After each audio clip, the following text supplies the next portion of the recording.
চলো এবার welcome back to another video. আজকে কথা বলবো আপডেট নিয়ে। তো প্রথম যে আপডেটটা নিয়ে কথা বলবো সেটা হচ্ছে যে মিমি চক্রবর্তীর আপকামিং একটা কাজ আসতে চলেছে হইচই প্ল্যাটফর্ম থেকে, এবং কাজটার নাম হচ্ছে ডাইনি। এই কাজের অলরেডি একটা অ্যানাউন্সমেন্ট টিজার এসেছিল। টিজারটা বেশ প্রমিসিং লেগেছিল, মানে যখন হইচই প্রত্যেকটা কাজের অ্যানাউন্সমেন্ট আসে তখন এই কাজটার একটা অ্যানাউন্সমেন্ট টিজার টাইপের দেখানো হয়েছিল। সেখানে যেভাবে ব্রুটালি মিমি চক্রবর্তী মারছে ওই জিনিসটা ব্যাপক আমার লেগেছিল। ওই জিনিসটাকে দুর্দান্তভাবে প্রেজেন্টও করা হয়েছিল। তো মিমি চক্রবর্তী এই ছবিটা আসছে কত ভালো, একটা পোস্টারও ড্রপ করা হয় যেখানে মিমিকে দেখতে বেশ ভালো লাগছে, নাকটা এরকম মানে ব্লাড হয়ে আছে। মিমি একজন ভালো পারফর্মার, তার একটা ভালো কাজের অবশ্যই দরকার। আফটার তুফানের পর অডিয়েন্সের এক্সপেকটেশন একটু বেড়ে গেছে, দেখার যে মিমি কিভাবে বাংলায় আরেকবার ভালোভাবে কামব্যাক করতে পারে। এরপরে যে কথাটা নিয়ে কথা মানে যে আপডেটটা নিয়ে কথা বলবো সেটা হচ্ছে মিমি চক্রবর্তীরই মানে একটা প্রিভিয়াস ছবির অ্যাক্টরকে নিয়ে, সেটা হচ্ছে সাকিব খান। সাকিব খানের আপকামিং ছবি আসতে চলেছে বরবাদ। বরবাদ নিয়ে আমি গতকালকে একটা আপডেট দিয়ে বরবাদ ছবিটা এখানে কিন্তু চূড়ান্ত লেভেলে ব্লাডবাথ থাকতে চলেছে। ব্যাপক ব্যাপক ব্রুটাল সিকোয়েন্স কিন্তু এই ছবিতে থাকতে চলেছে, এবং এই ছবির যেরকম look and feel set up যেরকম যেরকম শোনা যাচ্ছে সেগুলো শুনেই গুজবাম্পস দিয়ে দিচ্ছে দেখার যে আপকামিং দিনে বরবাদ কিরকম ছবি হয়।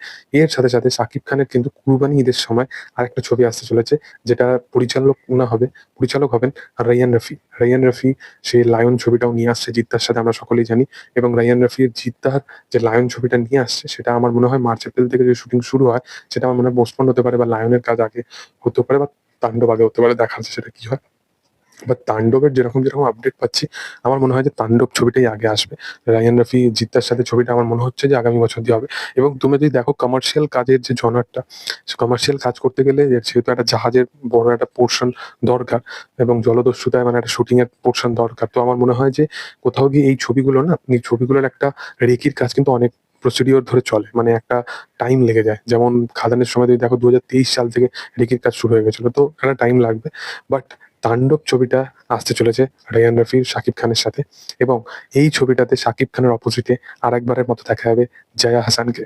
জয়া হাসান দুর্দান্ত মাপের একজন অভিনেত্রী, তাকে যত মানে ডিফারেন্ট ডিফারেন্ট ক্যারেক্টারে তাকে দেওয়া হবে সে আরো ব্যাপকভাবে সেই জিনিসটাকে সে ডেলিভার করে, এবং সে একজন খুব ভালো পারফর্মার। আমার খুব পছন্দের একজন অভিনেত্রী জয়া হাসান। লাস্ট আমি তাকে দশম অবতারের সময় দেখেছিলাম। তার চরিত্রটা আমার খুব একটা মনে হয়নি যে দা জয়া হাসান লেভেলের পারফরমেন্স হিসাবে তাকে ডেলিভার করতে পেরেছিল সৃজিত মুখার্জি। বাট জয়া হাসান একজন খুব ভালো পারফর্মার, এবং তাকে প্রপার ভাবে যদি প্রেজেন্ট করা হয়, মানে মিমি চক্রবর্তীর থেকেও যদি ক্যারেক্টারটা আরো ইম্পর্টেন্ট থাকে তাহলে ব্যাপক হয়ে যাবে। এবং রায়ান রফির যে লাইন আপ, বোঝা যাচ্ছে যে এই ডিরেক্টরটা আগামী দিনে কিন্তু ব্যাপক কিছু করতে চলেছে। এবং আমি তো বিশালভাবে অপেক্ষা আছি তাণ্ডব নিয়ে। তোমাদের কি বক্তব্য এই বিষয়বস্তু নিয়ে, এবং তোমরা কতটা এক্সাইটেড আছো কমেন্টে জানাতে পারো। ভিডিও ভালো লাগলে লাইক শেয়ার এন্ড সাবস্ক্রাইব করে দিও। Thank you.